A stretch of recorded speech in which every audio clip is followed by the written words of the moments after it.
ایک غریب لکڑہارا جنگل کے قریب رہتا تھا۔ وہ روز جنگل میں جاتا، لکڑیاں کاٹتا اور اسے شہر میں لے جا کر بیچ دیتا تھا۔ وہ اس سوچ کے ساتھ زمین بھی کھودتا تھا کہ کبھی شاید اس میں سے اسے خزانہ مل جائے اور اس کی زندگی سانور جائے۔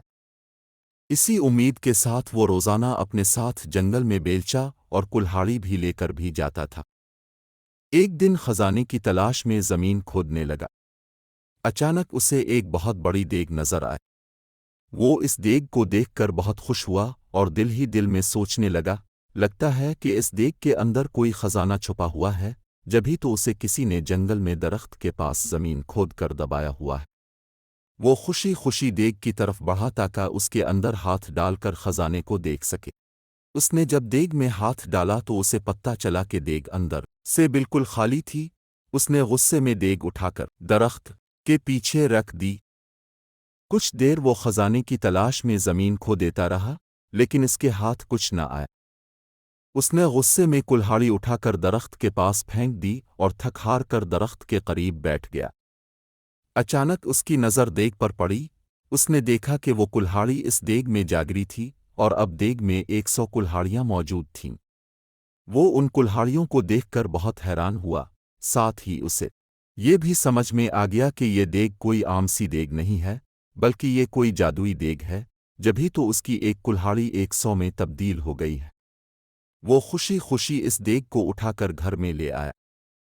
لکڑہارے نے اس دیگ کو ایک کمرے میں چھپا دیا۔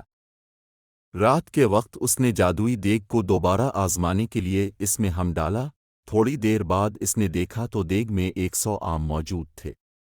اب تو اس کا یقین پختہ ہو گیا کہ یہ واقعی کوئی جادوئی دیگ ہے۔ وہ اس دیگ سے سونے کے سکے وغیرہ نکال کر انہیں بیچتا رہا اور امیر ہو گیا۔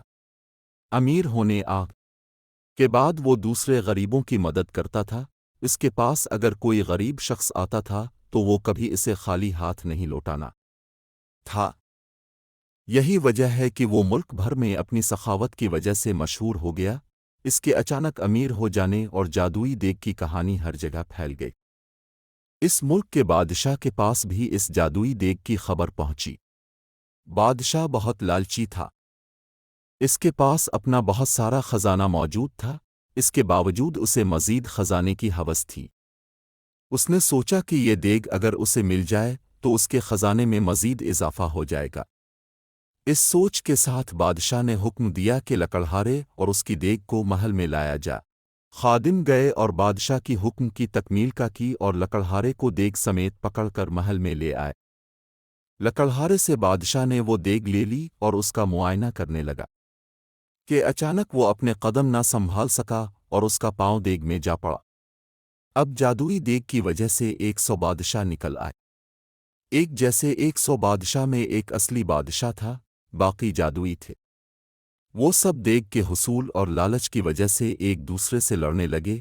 یوں سب نے ایک دوسرے کو جادوئی دیگ کے لالچ میں قتل کر دیا۔ یوں لالچ کی وجہ سے اصل بادشاہ خود بھی زندہ نہ خاموشی سے اپنی جادوئی دیگ رہا۔ لکڑہارے نے اٹھائی اور اسے لے کر اپنے گھر چل دیا۔ پیارے بچوں، لالچ کرنا بری بات ہوتی ہے۔ اگر کسی کے پاس اب سے زیادہ اچھی چیز موجود ہے تو آپ اس سے حسد نہ کریں، بلکہ جو کچھ آپ کے پاس موجود ہے اس پر شکر ادا